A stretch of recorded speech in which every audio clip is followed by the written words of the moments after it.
Mga kababayan, magandang umaga po. Mayroon pong magaganap na malakihang rally ngayong November 30.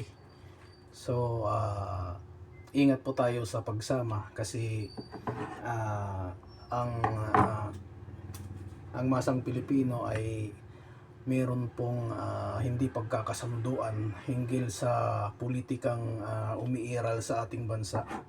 Mayroon pong ayaw kay Sara Duterte, meron naman ayaw kay Pangulong Bongbong Marcos. So, kailangan maging mapagmatsyag po tayo at maging mapanimbang, mapanuri sa ating mga paniniwalaan dahil po alam po naman po natin na meron po simula noon pa ay meron pong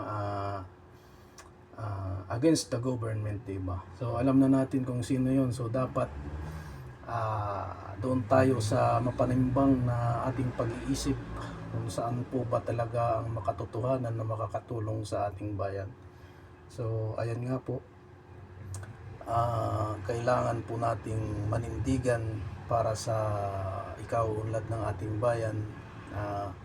Kailangan po nating ipakita na ang taong bayan ang may kapangyarihan, hindi yung mga politikong ganit na sa oras ng eleksyon sila po ay humihingi ng basbas sa atin para iboto.